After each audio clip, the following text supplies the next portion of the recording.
कुलसूम खाला बड़े ही वसूख से कह रही थी कि डॉक्टर खालिद जिस किसी को भी दवा देता है वो महिला जवान हो जाती है। ये सुनकर मेरे कान खड़े हो गए। मैंने जल्दी से झाड़ू फेंकी और अपनी सास और खाला कुलसूम के पास बैठ गई। खाला बताने लगी कि उनकी एक जानने वाली ने भी उस डॉक्टर से दवा ली थी और ऐसी जवान हुई कि लगता ही नहीं कि अब वो मेरी उम्र के बराबर है। मेरा पति जीवित होता तो मैं भी दवा खरीद लेती, परंतु अब मैं जवान होकर क्या करूंगी। खाला कुलसूम की बात पर मेरी सास हंस पड़ी और कहने लगी, अगर इतना शौक हो रहा है जवान होने का तो तुम भी दवा ले लो, क्या बुराई है। और फिर वो दोनों सहेलियां एक दूसरे के साथ हंसी मजाक करने लगी और मैं वहां से उठ गई। परंतु मेरे दिमाग में ये बात बैठ गई कि मोहल्ले में ऐसा भी कोई डॉक्टर आया है।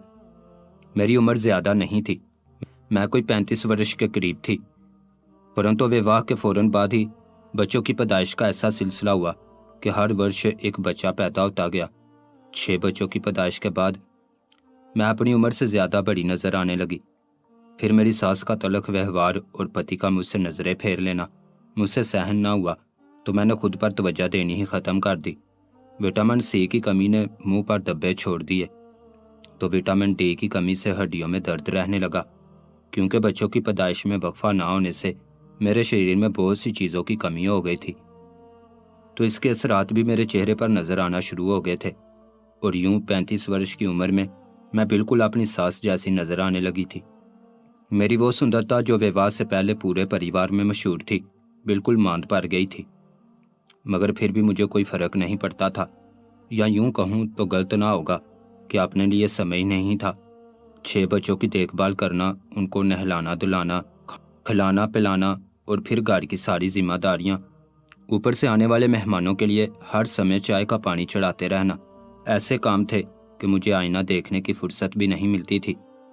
जब मेरा पति घर आता तो मैं बड़ी मुश्किल से उसके आगे खाना रखती और बावर्ची खाने की आखिरी सफाई में व्यस्त हो जाती। और जब मैं फारग होकर किकश में आती तो या तो वो थक कर सो चुका होता या फिर मैं ही सो जाती। और फिर धीरे धीरे मुझे एहसास होने लगा कि मेरे और मेरे पति के दरमियान काफ़ी दूरियां आ गई। मैंने अपने पति के लिए समय निकालना शुरू किया, परंतु कोई फ़ायदा ना हुआ। मेरा पति जो अब भी जवान नज़र आता था वो मुझ पर तवज्जो ही ना देता। शायद उसकी नज़र में मैं अब बूढ़ी हो गई थी, या फिर उसकी नौकरी इतनी अच्छी थी कि जवान कुनैया खुद ब खुद उसके आगे पीछे घूमती थी, जिनके आगे मेरी कोई हैसियत नहीं बची थी। 2 दिन पहले मेरी छोटी बहन घर आई तो उसने मुझे इस बात का एहसास दिलाया कि मुझे अपना ख्याल रखने की आवश्यकता है। वो कहने लगी, बाजी लगता ही नहीं है कि तुम मुझसे महज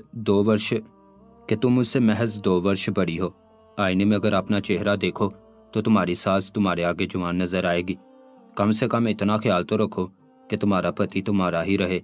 उसकी बात सुनकर मैं हंस दी थी और उससे कहा कि मेरा पति मुझसे प्रेम करता है, मैं उसके 6 बच्चों की माँ हूँ, वो मुझे छोड़कर कहाँ जाएगा।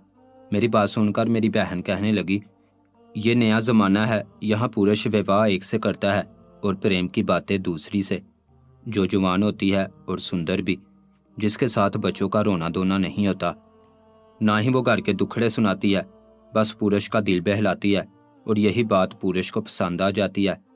उस समय तो मैंने अपनी बहन को फजूल बातें ना करो ये कहकर खामोश करवा दिया, परंतु उसके जाने के बाद ये बात मेरे दिल में चुभने लगी कि वाकई मेरा पति मेरे साथ होते हुए भी मेरे साथ नहीं होता था। अक्सर रात को उसका फ़ोन बजता और वो सीधे फ़ोन उठाकर छत पर चला जाता। मेरे पूछने पर कहता कि किसी ऑफिस के मित्र का फ़ोन था। मैं खुद इतनी ज़्यादा थक चुकी होती कि पलट कर सो जाती। मैंने कभी ये जानने की कोशिश ही नहीं की थी कि ये रात के 12 बजे कौन से ऑफिस के फारग मित्र थे जो मेरे पति को घंटे बार फ़ोन किया करते थे। जब बहन ने एहसास दिलाया तो मुझे लगा कि वाकई कहीं ना कहीं कुछ गड़बड़ है और शायद ये सब कुछ मेरी लापरवाही का ही नतीजा है। अगर मैं 6 बच्चों को समय दे सकती थी तो खुद को भी तो 1 घंटा दे सकती थी, परंतु ये बात कभी मेरे जहन में आई ही नहीं थी। जब भी समय मिलता तो मैं कुछ देर की कमर सीधी करने के बारे में सोच लिया करती। अब भी मैं नाश्ते से फारूक होकर हांडी चढ़ाने के बाद घर की सफाई कर रही थी कि जब खाला कुलसूम ने मेरी सास के सामने बैठकर डॉक्टर खालिद की तारीफें बयान की थी और ये सुनकर मेरे कान खड़े हो गए थे। अचानक मेरे दिल में ये इच्छा पैदा होने लगी कि क्यों ना मैं भी जवान होने की कोशिश करूं। इस तरह मेरा पति मेरे हाथ में ही रहेगा। सास का व्यवहार तो मेरे साथ बहुत ही खराब था। माँ मर चुकी थी, पिता का बहुत पहले देहांत हो गया था। एक मेरा पति ही तो मेरा सहारा था। अगर वो भी मेरे हाथ से चला जाता तो मैं क्या करती। खाला कुलसूम ने डॉक्टर की खूब तारीफें की। कुछ देर बैठी और चाय पीकर यहाँ वहाँ के किस्से सुनाकर चली गई। खाला की जुबानी ही मुझे पता चला कि मोहल्ले की काफ़ी महिलाओं को उस डॉक्टर से फ़र्क पड़ा है। घर की सफाई करते करते मेरे जहन में बस यही चलने लगा कि क्यों ना मैं भी डॉक्टर खालिद के बारे में मालूमात लूँ। परंतु ना ही मेरा कहीं आना जाना था, ना किसी से मेल जोल। मैं इस बारे में किससे पूछती। और फिर इत्तेफाक हुआ कि शाम को मेरे बच्चों की ट्यूशन वाली बाजी ने मुझे बुलवा लिया। मेरे छोटे पुत्र ने कोई शरारत की थी और इसी की खातिर मुझे जाना पड़ा। मैं घर से निकली तो जाते जाते मेरी नज़र डॉक्टर खालिद के क्लिनिक पर पड़ी, जहाँ काफ़ी महिलाओं का रश था और वो सब तकरीबन मेरी जैसी ही उम्र की नज़र आ रही थी। मेरे दिल में ख्याल आया कि क्यों ना मैं भी एक दफ़ा दुआ ले लूँ। परंतु फिर अपने सर को झटक कर मैं ट्यूशन वाली बाजी के घर पहुँच गई और इत्तेफाक हुआ कि उनकी माँ ने भी बैठकर डॉक्टर खालिद की बड़ी तारीफें की और कहने लगी कि जो गली के कोने पर नया डॉक्टर आया है उसके पास बड़ा ही रश होता है। डॉक्टर सुबह को बैठता है तो दोपहर तक महिलाओं का रश ख़त्म नहीं होता। फिर वो मुझे देखकर कहने लगी, फायजा तुम भी उम्र से बहुत बड़ी लगने लगी हो। माना कि 6 बच्चों की माँ हो, परंतु जवान हो। अपने लिए कुछ करो, तुम भी दवा लेकर देख लो। उनकी बात सुनकर मैं सिर्फ मुस्कुराई थी। फिर वापसी पर मैंने मालूमात ली तो डॉक्टर की एक दिन की फीस 5,000 रुपये थी और ये सुनकर मेरी जान निकल गई थी। मेरा पति मुझे गिनती के पैसे देता था जो कि बच्चों के खर्चे के होते। ना ही मेरी कोई पॉकेट मनी थी और ना ही मैंने कभी उनसे पैसे मांगे थे। अब अगर मैं एकदम 5,000 रुपये मांगती तो उनके कान खड़े हो जाते, और फिर इतने पैसे सिर्फ एक दिन की दवाई के। ये बात मुझे कुछ मुनासिब नहीं लग रही थी। मेरी फितरत में थोड़ी बचत करना भी शामिल थी, इसलिए मुझे लग रहा था कि 5,000 रुपये बेकार में बर्बाद हो जाएंगे। मैंने जवान होने का इरादा तर्क किया और घर वापसी आ गई।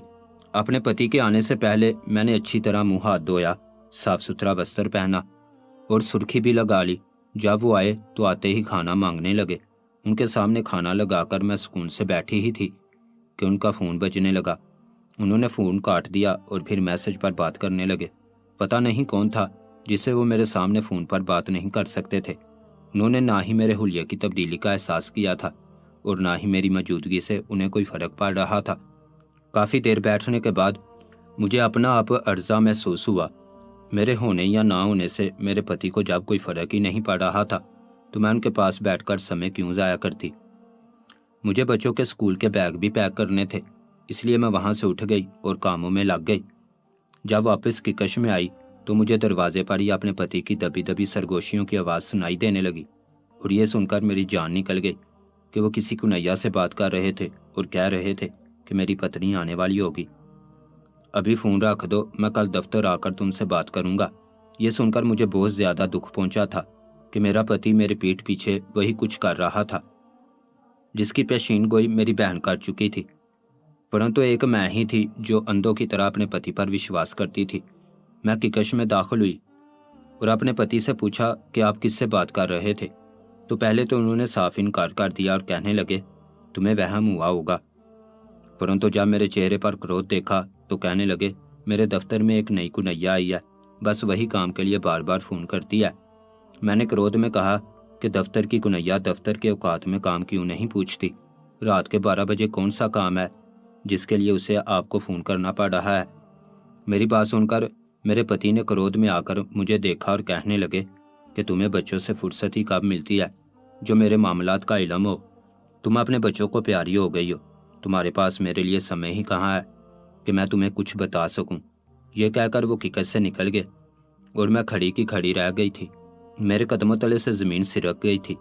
मुझे लग रहा था कि बस मेरी जन्नत अहमकों की जन्नत है, क्योंकि मेरा आशियाना बिखर चुका था और मुझे पता भी नहीं चला। वो रात मैंने रोकर गुजारी थी। अगली सुबह जब मैं उठी तो मैंने खामोशी से उन्हें नाश्ता दिया और वो भी कोई बात किए बगैर दफ्तर चले गए। मैं जो दिल ही दिल में ये सोच रही थी कि वो मुझे मनाएंगे, ये बात महज मेरी खुशफहमी ही साबित हुई थी। बच्चों को स्कूल भेजने के बाद मैं अपने आंसू छुपाती घर की सफाई करने लगी। इतने में खाला रशीदा दोबारा चली आई और मुझे देखकर कहने लगी, अरे फ़ायज़ा, थोड़ा ध्यान खुद पर भी दिया कर, हर समय फ़र्श ही चमकाती रहती है। पिछली गली में नसीम के पति ने पुनर्विवाह कर लिया है। पता है ना तुझे नसीम का, कैसी गंदी रहती है।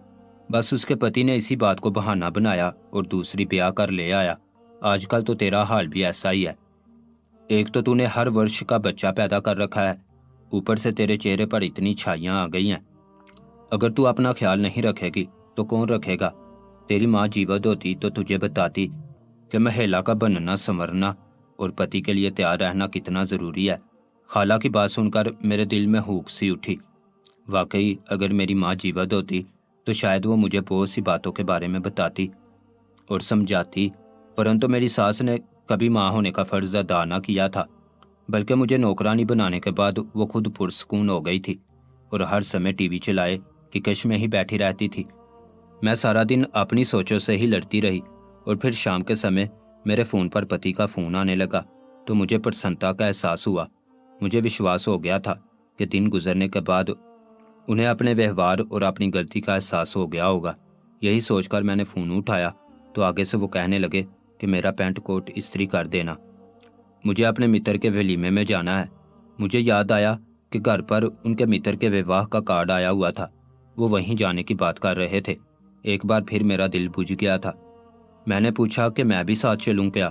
पूरे परिवार की दावत आई थी और हमारे विवाह के शुरू में मेरे पति जिस किसी भी दावत में जाते थे मुझे साथ लेकर जाते थे, इसलिए मैं उनके मित्रों को भी पहचानती थी। परंतु इस बार उन्होंने साफ इनकार कर दिया।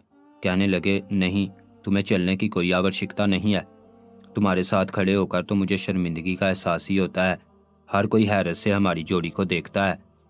मेरे पति ने बिल्कुल बेलचक व्यवहार में मुझे मेरी औकात समझाई थी और फ़ोन रख दिया था।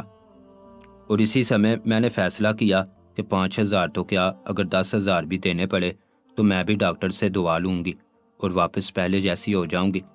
अगले दिन जब बच्चे स्कूल चले गए तो मैंने अपनी सास को कहा कि स्कूल में मीटिंग है, टीचर ने बुलवाया है, मुझे वहाँ जाना है, और झूठ बोलकर घर से निकल गई। मैं अपनी सास को नहीं बताना चाहती थी कि मैं डॉक्टर खालिद के पास जा रही हूँ, वरना वो सारे जहां में डंडोरा पीट देती और हर किसी को पता चल जाता। मैं खामोशी और राजदारी से ये काम करना चाहती थी। मेरे पास 5,000 रुपये नहीं थे, इसीलिए मैं अपनी सोने की अंगूठी लेकर घर से निकली थी। पहले मैं करीबी बाजार में सुनार के पास गई और अपनी अंगूठी फरोख्त कर दी। 5,000 रुपये मुझे मिल गए थे। वापस मैं डॉक्टर के क्लिनिक पर पहुंच गई। वहां काफ़ी रश था। मैंने नकाब लगा रखा था ताकि कोई मुझे पहचान ना सके। वैसे भी जितनी महिलाएं क्लिनिक में बैठी थीं, उनमें से कोई भी हमारे मोहल्ले की मालूम नहीं हो रही थी। मुझे इस मोहल्ले में ब्याह होकर आए तकरीबन 10 वर्ष होने वाले थे और अब तक मैंने मोहल्ले की काफ़ी तकरीबात में भी शिरकत की थी, इसलिए सभी लोगों को मैं पहचानती थी। वहाँ एक महिला थी जो नंबर बांट रही थी। उसने मुझे 7वां नंबर पकड़ा दिया। मैं नंबर लेकर बैठ गई और बहुत देर बाद मुझे डॉक्टर के किकश में बुलवाया गया। जब मैं अंदर गई तो मैंने देखा कि एक दरमियानी उम्र का पुरुष बैठा था जो चेहरे से डॉक्टर भी नहीं लग रहा था। वो मुझसे बहुत सारे प्रश्न करने लगा। उसने मेरे पति की उम्र, उनका काम, मेरी उम्र, मेरे बच्चे और घर के हवाले से भी बहुत सारे प्रश्न किए। मैं हैरान थी कि इन प्रश्नों का मेरी दुआ से क्या संबंध है, परंतु वो कहने लगा कि मैं आपकी ज़हनी दिशा मालूम करना चाहता हूँ, फिर आपको इसी हिसाब से दुआ दूंगा। वो कहने लगा कि महिला उसी समय बूढ़ी होती है जब उसके इर्द गिर्द के हालात सख्त हों, और मुझे अंदाज़ा हो रहा है कि आप अपने वैवाहिक जीवन में पुरसन नहीं हैं। डॉक्टर की बात सुनते ही मेरी आंखों में आंसू आ गए, परंतु मैंने अपने जज्बात पर काबू पाया और सर झुका लिया। डॉक्टर कहने लगा, आप चिंतित ना हो, मेरी दुआ एक रात में ही असर करेगी और जब आप सुबह उठेंगी तो आपका जीवन बदल जाएगा। आप बिल्कुल जवान नजर आने लगेंगी। ये सुनकर मैं पुरसन हो गई। उसने एक पर्चे पर बहुत कुछ लिखा और फिर उसी महिला को दे दिया जो नंबर बांट रही थी। थोड़ी देर बाद उसी ने मुझे दवा बना कर दी और बताया कि मुझे रात खाने के बाद ये दवा खानी होगी। मैंने जल्दी से अपने पर्स में वो दवा छुपाई और छुपते छुपाते क्लिनिक से निकलकर अपने घर पहुंच गई और खुदा का शुक्र अदा किया कि ना ही कोई मोहल्ले की महिला टकराई थी और ना ही किसी ने मुझे क्लिनिक में आते जाते देखा था। अलबत्ता मेरी सास जो दरवाजे के पार सहन में ही बैठी थी, मुझे देखकर कहने लगी, क्या बात है फ़ायज़ा, बहुत देर लगा दी। अब तो बच्चों की स्कूल की छुट्टी का समय भी होने वाला है, बच्चों को साथ ही लेकर आ जाती। ये सुनकर मैं घबरा गई और फिर ऐसे ही बात बना दी कि टीचर ने बात करने में बहुत समय लगा दिया है, बच्चों के इम्तहानात होने वाले हैं। बस इसीलिए वो मुझे बच्चों की पढ़ाई के हवाले से बता रही थी। फिर जल्दी से मैं अपने किकश में गई और इस दुआ को अलमारी में छुपा दिया। एक एक पल मेरे लिए भारी हो गया था। मुझे बस रात की प्रतीक्षा थी। मैं वो दुआ खाकर एक ही रात में जवान हो जाना चाहती थी।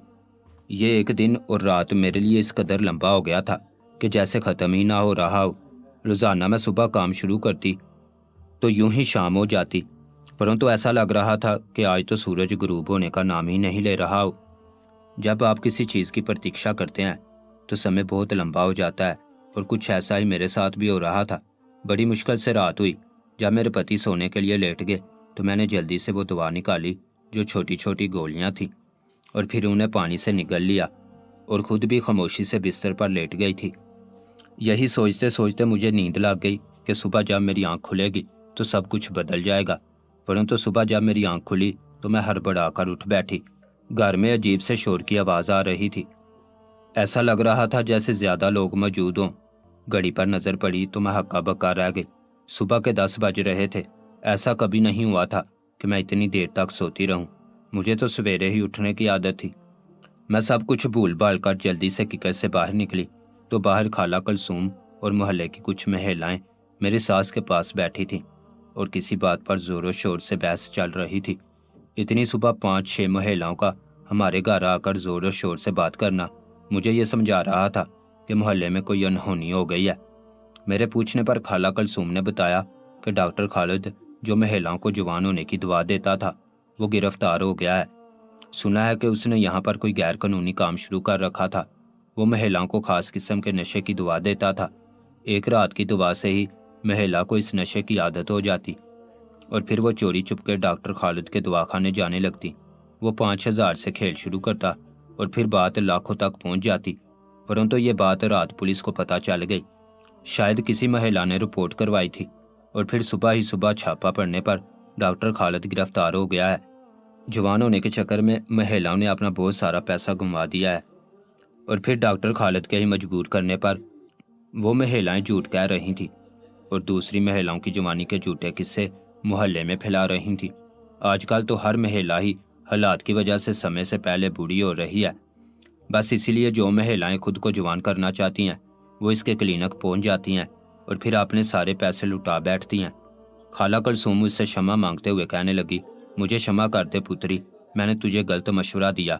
मुझे मालूम नहीं था कि वो डॉक्टर कैसा घिनौना काम कर रहा होगा। खाला की बात सुनकर मुझे चक्कर आने लगे थे। सर तो मेरा पहले ही चकरा रहा था और अब मुझे समझ आया था कि मेरी आंख सुबह के 10 बजे क्यों खुली है। मैंने भी वो नशे की दवा खाई थी और अब मेरा सारा शरीर दर्द कर रहा था। मेरी उतरी हुई शक्ल देखकर खाला पूछने लगी, क्या हुआ है, क्या तुम्हारी तबीयत ठीक नहीं है? और फिर मैंने झूठ कह दिया कि मुझे रात से बुखार था, शायद इसलिए सुबह आंख भी नहीं खुली और अब भी शरीर में दर्द हो रहा है। मेरी सास ने मोहल्ले की महिलाओं के सामने अच्छा बनने का नाटक किया और कहने लगी, जाओ जाकर आराम करो, घर के कामकाज मैं देख लूंगी। 4 लोगों की मौजूदगी में वो ऐसे ही अच्छी बना करती थी। मैं भी फौरन उठकर किकश में चली आई। आईना देखा तो मेरा चेहरा जैसा का वैसा था, अलबत्ता सारा शरीर दर्द कर रहा था। मैं खामोशी से ऐसे ही बिस्तर पर लेट गई।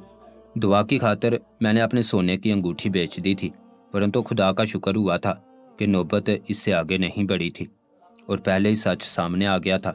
मुझे विश्वास था कि 1-2 दिन में इस नशे का असर खुद ब खुद ख़त्म हो जाता।